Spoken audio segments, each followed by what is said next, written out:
Nouveau jour, nouvelle expression. Amis de Biel TV, bonjour.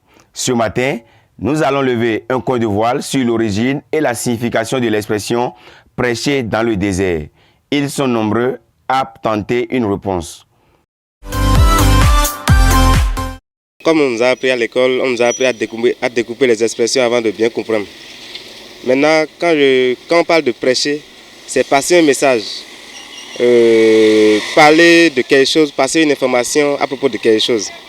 Quand on découpe encore, on dit dans le désert. Bon, dans le désert, tout le monde sait qu'il n'y a pas de personnes, il n'y a pas de êtres vivants là-bas. Parce qu'il n'y a pas de vie, effectivement, là-bas. Alors, prêcher dans le désert, selon moi, c'est parler en fait dans le vide. C'est rester dans sa chambre, à soi seul par exemple, et parler, communiquer. Donc ça n'a pas d'importance selon moi.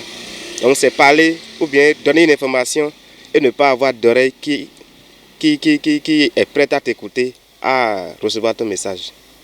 L'expression franchir dans le désert, je n'ai pas trop compris. Prêcher dans le désert. Bon, prêcher dans le désert. Bon, rien de... Genre parler dans le vide, quoi. Parler dans le vide. Rien de bon, rien de valable, quoi. Des futilités, rien que des futilités. Sincèrement, je ne sais pas. Ah, moi je ne sais pas.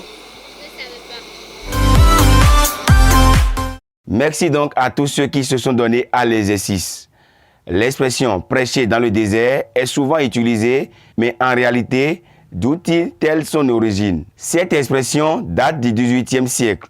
Il s'agit d'une image où parler dans le désert, zone aride et inhabitée, revient à ne parler à personne et implicitement à ne pas être entendu ou bien compris, même si l'on est entouré. En un mot, elle signifie donc parler dans le vide. Par exemple, vous parlez à une tierce personne, mais vous vous rendez compte qu'aucune d'entre elles ne prête attention à votre message. Vous prêchez donc dans le désert.